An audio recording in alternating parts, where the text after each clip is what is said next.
Hello, good morning guys. Welcome back to my new vlog. तो guys, कैसे हैं आप सभी? आई होप आप सब बहुत अच्छे होंगे और आप सबकी तैयारी भी बहुत अच्छी चल रही होगी। तो आज मेरे दिन की शुरुआत हुई थी किचन से, क्योंकि पता नहीं 2-3 दिन से क्या हो रहा है। मेरा अलार्म बजता रहता है सुबह को, लेकिन मैं मॉर्निंग में उठ ही नहीं पा रही हूँ। पता नहीं क्या ऐसा हो रहा है, आँख ही नहीं खुल पाती। तो आज सुबह भी ऐसा ही हुआ, मेरा अलार्म बजता रहा और जब मैं उठी तो बहुत ही ज़्यादा लेट हो गया था। तो फिर मैं सीधा किचन के ही काम निपटाने आ गई थी, क्योंकि मुझे नाश्ता भी प्रिपेयर करना था। उसके बाद मेरी बेटी को स्कूल जाना था, तो इसीलिए फिर मेरा सुबह का जो काम था वो पूरा नहीं हुआ। और बस मैंने चाय ली और सीधा काम में लग गई थी मैं।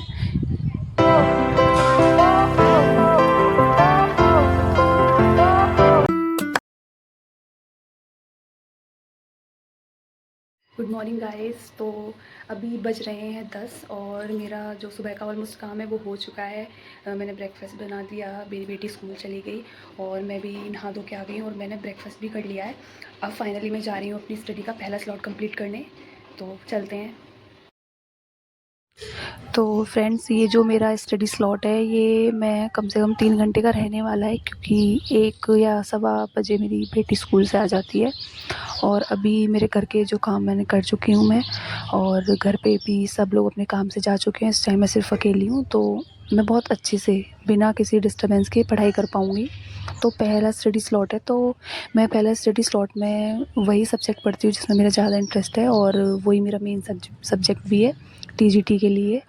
तो मैं 2 घंटे तो इंग्लिश लिटरेचर पढ़ूँगी और उसके बाद 1 घंटा मैं दूँगी ग्रामर के लिए, क्योंकि आप अगर टीजीटी एग्ज़ाम्स की प्रिपरेशन कर रहे होंगे तो आपको पता ही होगा कि अगर इंग्लिश की कर रहे हैं आप तो भी आपको आइडिया होगा कि कैसे क्या वेटेज रहता है। लेकिन लिटरेचर हमेशा ज़्यादा ही पूछते हैं, बट उन्होंने ऐसा कुछ स्पेसिफिक करके नहीं दिया होता कि वो ग्रामर में से कम पूछेंगे या लिटरेचर में से ज़्यादा पूछेंगे। तो हमें तो दोनों की तैयारी करके चलनी है। अब DSSB में देखोगे आप कि जो 2024 में जो फॉर्म फिल हुए थे उनका एग्ज़ाम हुआ था 2025 में।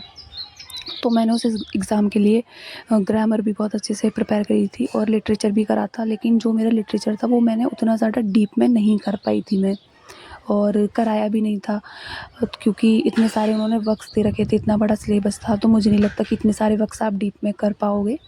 तो जब मैं एग्ज़ाम हुआ मेरा, तो मैंने देखा कि भाई ग्रामर से तो कोई क्वेश्चन था ही नहीं। उन्होंने तो बस 100 में से 10 नंबर की पेडागोजी पूछ रखी थी और 90 नंबर की उन्होंने लिटरेचर पूछ रखी। तो लिटरेचर में भी भाई ऐसे क्वेश्चन थे जो बहुत ही ज़्यादा डीप में थे कि आप उस वर्क को बहुत ज़्यादा डीप में पढ़ोगे तब आपको उस क्वेश्चन का आप आंसर दे पाओगे।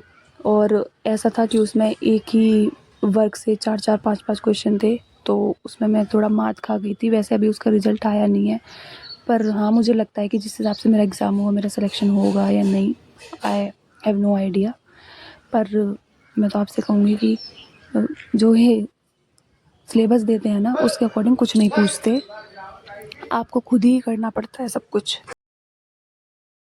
तो फ्रेंड्स, अब 1 बज गया है और मेरी बेटी भी स्कूल से आ गई है और मैंने 10 बजे पढ़ाई शुरू करी थी और मेरी 3 घंटे में मैं 10 मिनट काट के चलती, क्योंकि बीच में मैंने पानी वानी पीने गई थी, चाय पीने गई थी, तो 10 या 15 मिनट मेरे वेस्ट हो गए होंगे। लेकिन मेरी 2.5 घंटे की समथिंग पढ़ाई ऑलमोस्ट कंप्लीट हो चुकी है और अब ये स्कूल से आ गई है। मैं थोड़ा टाइम इसके साथ स्पेंड करूँगी, उसके बाद मैं किचन में जाऊँगी लंच प्रिपेयर करने और फिर उसके बाद दोबारा से पढ़ाई में लग जाऊँगी।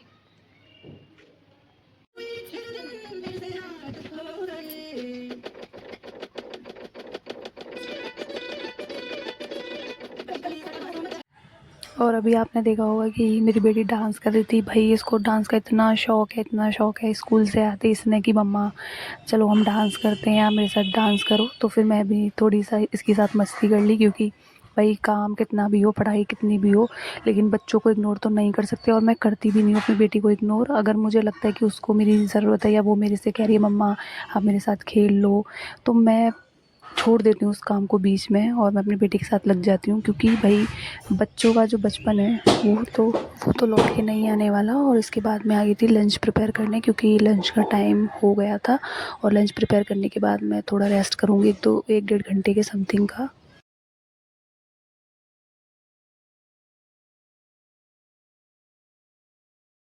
और उसके बाद मैं रेस्ट करने गई तो मुझे फिर नींद आ गई थी, तो मैंने 1 घंटे के समथिंग नींद ली और फिर मैं उठी और सीधा गई किचन में, क्योंकि चाय का टाइम हो गया था, 4:30 के समथिंग हो रहे थे। तो मैंने चाय बनाई, उसके साथ थोड़े चिप्स और पापड़ तोड़े और मैं सीधा चली गई थी अपनी स्टडी टेबल पे, क्योंकि अब मुझे अपना दूसरा स्टडी स्लॉट कंप्लीट करना था। और मैंने पानी भी रख लिया अपने पास और सीधा मैं लग गई अपने सेकंड स्टडी स्लॉट में, जिसमें मैं आज एक टॉपिक करने वाली हूँ पॉलिटी का। नहीं, एक टॉपिक नहीं, सॉरी, एक क्लास पॉलिटी की करूँगी, चाहे वो 1 घंटे की हो या 1.5 घंटे की हो, और एक क्लास मैं करूँगी इकोनॉमी की।